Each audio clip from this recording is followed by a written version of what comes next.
7 minutes de pur bonheur. Voici ce qu'on vous procure dans les prochaines secondes avec Maître Frédéric Bérard, qui, lui, est très sensible à toutes les causes sociales, bien sûr, mais c'est un avocat, un professeur émérite, un auteur également. Vous pouvez fouiller là, sur Google, Frédéric Bérard, tout ce qu'il a écrit, tout ce qu'il a touché.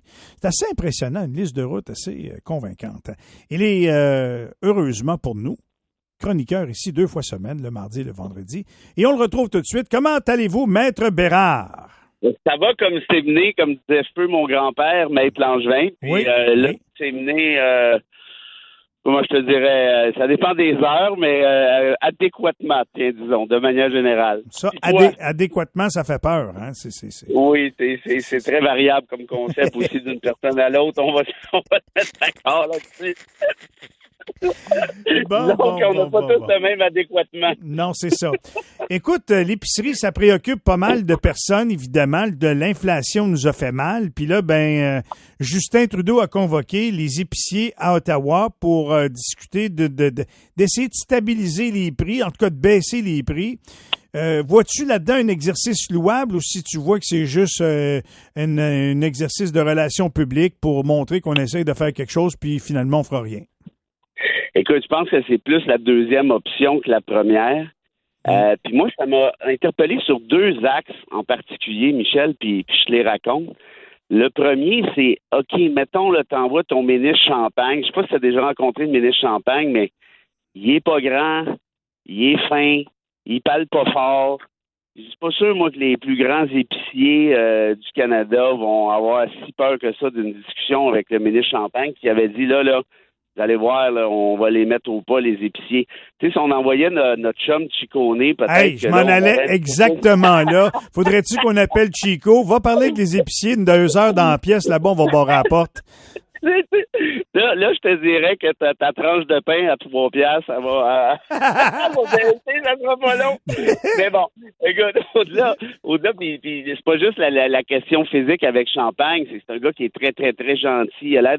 Il a l'air d'un enfant de 8 ans avec des grands yeux, des grands sourires. En tout cas, bref, au-delà de ça, je me suis posé la question, ça c'est un des axes en particulier, c'est OK, mais est-ce qu'Ottawa a le pouvoir législatif ou réglementaire de pouvoir faire baisser les prix, au moins les stabiliser? Il semble les menacer avec certaines mesures fiscales, d'après ce que je comprends. Si c'est pas corrigé rapidement, on pourrait implanter des mesures fiscales, puis je comprends pas, peut-être que toi tu l'as compris, mais je comprends mal là où ils s'en vont, là, mais... Le danger avec les mesures fiscales, c'est, disons qu'ils disent peu importe, aux 5 moineaux, OK, on vous impose un 10-15% supplémentaire pour tout prix au-dessus de, disons comme ça. Ouais. Qu'est-ce qu'ils vont faire? Ils vont se revirer de bord, puis le classique, je refile la facture au client, auquel cas on va en avoir encore plus plein la gueule. C'est pas, en tout cas, je connais pas toutes les subtilités de ce qu'ils peuvent avoir en tête, mais à la base des questions fiscales, c'est toujours le client qui paie pour. Par contre, j'ai regardé un peu ce qui se passe en France, et actuellement, il y a un gel des prix. Il y a un gel des prix pour certaines denrées, là, pas pour tout. Puis ça fonctionne. Et là, je me suis dit, OK, mais ça, c'est quand même pas si pire. Par exemple, je pourrais dire, écoute, un pain, là, ça coûte ça, ni plus ni moins. Une pain de lait, ça coûte ça. Du beurre, ça coûte ça. C'est des trucs de base, on s'entend. Et là, je me suis dit, est-ce que l'Ottawa, donc, peut faire ça? Les mesures fiscales, oui, ça, c'est clair. On peut toujours tout faire avec du fiscal, mais est-ce que ça donne quelque chose? J'en doute. Puis 2, moi, ce qui m'intéresse plus, c'est vraiment une espèce de point sur la table en disant pas des incitatifs, là. Il n'y a plus d'incitatifs. Regarde, c'est bloqué, c'est gelé là. Et la réponse à ça, Michel, je pense que c'est oui. Au début des années 70, les plus vieux là, s'en souviendront peut-être. C'est pas le père de Justin Trudeau qui avait fait ça? Oui, monsieur, t'es bon, exactement. Il avait fait adopter à Ottawa la loi anti-inflation. Et ça, c'est très drôle parce que là, Ottawa débarquait dans les champs de compétences provinciales. En partie, je dis c'est drôle, tu vas comprendre pourquoi, en disant, là, les salaires sont gelés là, les prix, justement, de tel gugus, c'est gelé aussi. Et là, les économistes avaient dit au bonhomme Trudeau, ils disaient, faites pas ça, là. Ça va être une catastrophe. Et son ministre des Finances, il avait même dit, êtes-vous sûr de ce que vous faites? Et il dit, Pas vraiment, mais vous avez étudié au London School of Economics, vous, M. Trudeau?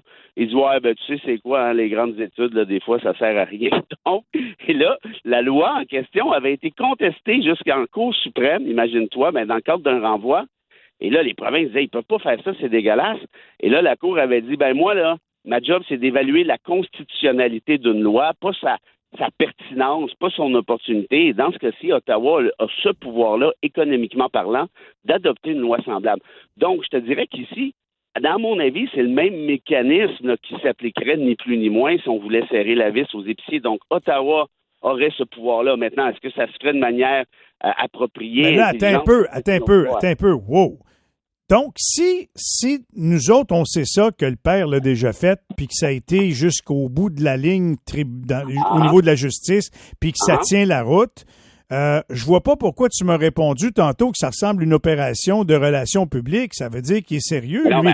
Quand il dit « on va prendre des mesures contre vous autres si vous le faites pas », ils doivent en avoir peur, eux autres, sachant que le père est déjà allé jusqu'au bout, il me semble, non?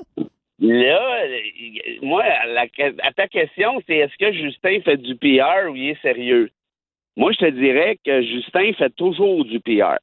C'est dans ses rêves, il fait du PR. Il se réveille, il fait du PR, il se recouche, il fait du PR, puis entre les deux, il fait du PR. Ça, pour moi, c'est du PR. Pas parce que c'est du PR, par contre, qu'il peut pas y avoir de quoi de sérieux derrière. Quoi qu'il nous a beaucoup plus habitués au PR qu'au reste. Mais là, encore faut-il que tu ailles de l'avant. Puis est-ce qu'ils sont sérieux? Écoute, les épiciers, là, c'est des gros moineaux, là. C'est des joueurs pesants, là. Puis là, hier, j'ai vu à la sortie de la rencontre, Éric Laflèche de Métro est allé dire on veut tous stabiliser les prix, c'est notre objectif de stabiliser les prix. Bon, oui, parce que c'est important de dire que le gouvernement leur impose rien. Il leur a dit présentez-nous un plan qui va permettre d'en arriver à une stabilisation des prix. C'est ça qu'ils disent. Voilà. Puis même l'autre affaire, je ne sais pas si les gens ont remarqué, mais stabiliser les prix, là, c'est déjà trop.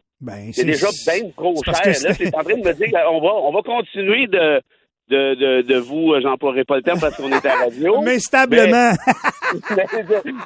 On va continuer d'aller adéquatement, mais on va arrêter là, on n'en fera pas plus. Je sais pas si c'est si winner que ça. Je pensais que l'idée, moi, de cette rencontre-là, c'était de baisser les prix, pas stabiliser, là, avec l'appui d'Ottawa. En tout cas, puis là, l'autre axe sur lequel je voulais te soulever rapidement, as-tu remarqué à quel point les gens, puis je m'inclus là-dedans, là, se révoltent tellement peu par rapport à ces injustices. Ben non, mais j'en parle depuis 5h30 à matin. Le gaz est à 1,75 $, 1,79 $, on n'entend plus parler.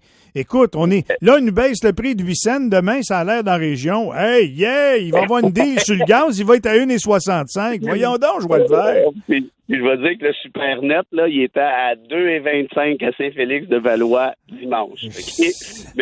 Mais t'as-tu remarqué? C'est ça le point, c'est comme ça, hein, c'est pas grave, puis le prix des loyers, puis le prix évidemment, puis il y a des petits fournisseurs là-dedans, puis on peut pas comparer un petit producteur à Sobeys, évidemment, là, tu sais, faut servir de sa tête, mais on accepte ces injustices-là. Regarde les banques, à quel point les banques ont fait des profits systématiquement records, ils se sont pété la gueule en 2008, tu t'en souviens, avec les subprimes, mais ils ont fait exploser eux-mêmes le système. Qu'est-ce qui est arrivé? Washington leur a fait un chèque pour les compenser, pour pas qu'ils fassent faillite. Mais ça, c'est pas grave. Ou Bombardier qui se ramasse des milliards avec les libéraux, les libéraux de Couillard, des milliards de dollars.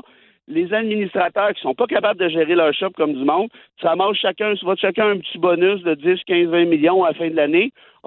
C'est pas grave, c'est le même. Mais si, par exemple, tu es prête à soulever le fait, hey, il y a une toilette mixte peut-être à Rouen, hey, là, ça va fou. Hey, il y a des réfugiés à Roxham, hey, là, ça va fou. Hey, je veux dire, c'est toujours la même game, des drag queens. Là, on va en parler pendant 3 semaines de la drag queen. Mais le banquier, lui, let's go so big, c'est pas grave, là, gaz, en veux-tu, en voilà.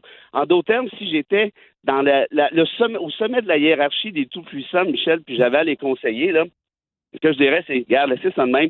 À toutes les fois qu'il y a un bozo qui traverse, là, crier un réfugié, puis il est déguisé en drag queen, puis là, tout le monde va en avoir pour un mois, puis continuez à jacker vos prix, tout va bien aller. Écoute, tu pouvais pas mieux dire un matin. Bravo. C'est pas mal ça. Tu l'as directement dans le mille. On n'a plus beaucoup de temps. Faut que tu me fasses la citation pour quitter, mon Fred. On va te la faire tout de suite. Puis c'est une citation d'un écrivain que je ne connaissais pas qui s'appelle Rénal. Mais écoute bien celle-ci. C'est quand même assez cute. La liberté est la femelle de l'honneur. Oui. Oui. Oui, oui. Hein? Tout à fait. Ça va quand même. Il y a un lien direct. Peut-être plus indirect, mais il y a quand même un lien avec ce qu'on vient de se dire, je pense. Merci de l'avoir dit, Fred. Passe une bonne semaine. On se retrouve vendredi. Gros câlin. Bye-bye. Bye-bye. 7h23. Qu'est-ce qui est excellent? Fred Bérard, c'est son nom. Vous pouvez revoir ou réentendre d'ailleurs toutes ses chroniques sur notre site web www.fm1047.ca. On s'arrête. Oui, oui, oui, oui. Il y a panique dans la maison. On pense être exproprié à Cantley. J'ai vu ça, là, il y a du monde qui s'en va. Pas de farce. Le maire a besoin d'avoir des bonnes explications. Parce que là, ça fait peur à la population. Manquez pas ça.